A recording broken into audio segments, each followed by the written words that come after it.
Christ Triumphant, February 14th, Daily Devotional by Ellen G. White. Enoch kept God's law. The Lord saw that the wickedness of humankind was great in the earth, and that every inclination of the thoughts of their hearts was only evil continually. Genesis chapter 6, verse 5. God had a church when Adam and Eve and Abel accepted and hailed with joy the good news that Jesus was their Redeemer. They realized as fully then as we realize now the promise and the presence of God in their midst. Wherever Enoch found one or two who were willing to hear the message he had for them, Jesus joined with them in their worship of God. In Enoch's day there were some among the wicked inhabitants of earth who believed. The Lord never yet has left his faithful few without his presence, nor the world without a witness. Enoch was a public teacher of the truth.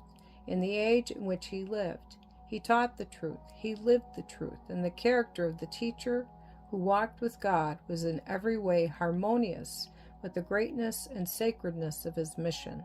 Enoch was a prophet who spake as he was moved by the Holy Ghost. He was a light amid the moral darkness, a man who walked with God, being obedient to God's law.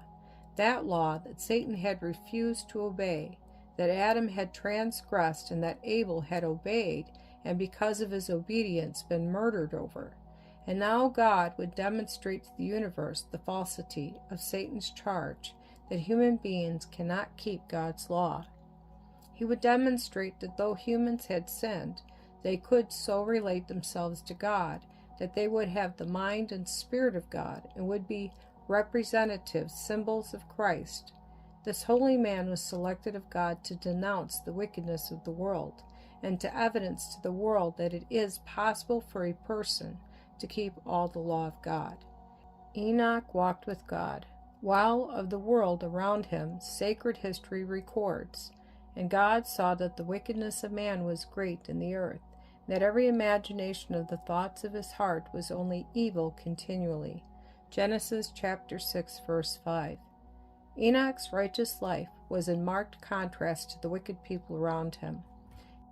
His piety, his purity, his unswerving integrity was the result of his walking with God, while the wickedness of the world was the result of their walking with the great deceiver. Enoch was a representative man, but he is not praised, he is not exalted. He simply did that which every son and daughter of Adam may do.